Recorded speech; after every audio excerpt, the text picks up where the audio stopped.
क्या आप जानते हैं कि सीता स्वयंवर के लिए जो धनुष भंजन हेतु रखा गया था उसका नाम क्या था?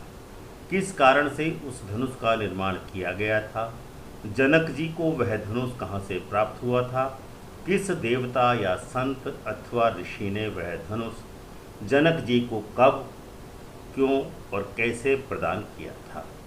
आज के इस वीडियो में हम इसी रहस्य से पर्दा हटाने वाले हैं, इसीलिए आप इस वीडियो को अंत तक ध्यान से देखते रहिए, तभी आपको पूरी जानकारी इस संबंध में प्राप्त हो सकेगी। तब तक आप चैनल को सब्सक्राइब करके फॉलो करें तथा वीडियो को अपने मित्रों के साथ शेयर अवश्य करें। इस धनुष के संबंध में सनातन धर्म ग्रंथों में अनेक कथाओं का संदर्भ मिलता है। प्रथम कथा इस संबंध में इस प्रकार से है कि जब दक्ष प्रजापति के यज्ञ में माता सती ने अपना शरीर त्याग दिया था और नारद जी के द्वारा यह सूचना जब कैलाश पर्वत पर दी गई, तो भगवान शिव ने दक्ष प्रजापति के यज्ञ स्थल पर जाकर इसी धनुष से यज्ञ का विध्वंस किया था और यज्ञ विध्वंस के पश्चात भी भगवान शिव का क्रोध जब शांत नहीं हुआ तो वे इसी धनुष को उठाकर समस्त देवताओं के मस्तक काटने को उद्धत हो गए। भगवान शिव ने कहा कि तुम देवता लोग मुझे यज्ञ में अपना हिस्सा नहीं लेने देते हो, इसीलिए मैं तुम सबके मस्तक को काट डालूंगा। समस्त देवता लोग भगवान शिव के भयंकर क्रोध को देखकर भयभीत हो गए और भगवान शिव की स्तुति करने लगे। तब जाकर भगवान शिव का क्रोध शांत हुआ और उन्होंने यह धनुष देवताओं को दे दिया। इसी धनुष को देवताओं ने महर्षि जनक के पूर्वज राजा देवराट के पास रख दिया था। वाल्मीकि रामायण के बालकांड के सर्ग 66 के श्लोक 10 से 12 में इस घटना के बारे में उल्लेख मिलता है, जिसके अनुसार यही धनुष सीता जी के स्वयंवर में रखा गया था। इस प्रकार यह धनुष जनक जी के पास पहुंचा।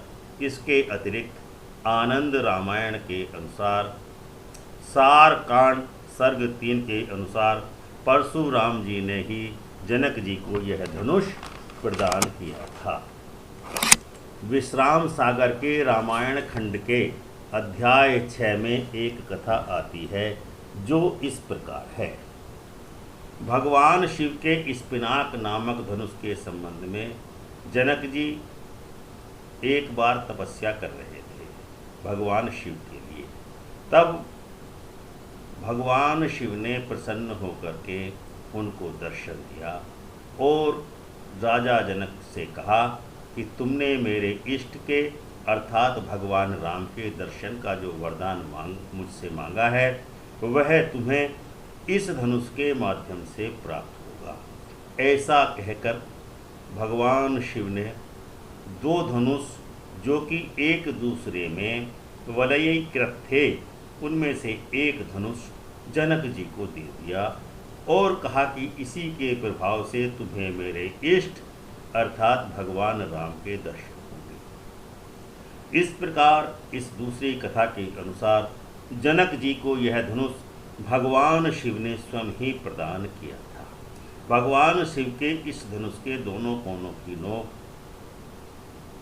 महर्षि दधीचि की नाक की अस्थि से बनाया गया था, जिस कारण से भगवान शिव के इस धनुष को पिनाक कहा जाता है। इस प्रकार यह सिद्ध होता है कि कारण चाहे कुछ भी हो, लेकिन यह धनुष भगवान शिव का ही पिनाक था और जो राजा जनक के पास पहुंचा। हमें आशा ही नहीं, पूर्ण विश्वास है कि आपको हमारे द्वारा दी गई यह जानकारी अवश्य ही पसंद आई होगी और आप अपने दोस्तों के साथ इसको अवश्य ही शेयर करेंगे। जय श्री राम।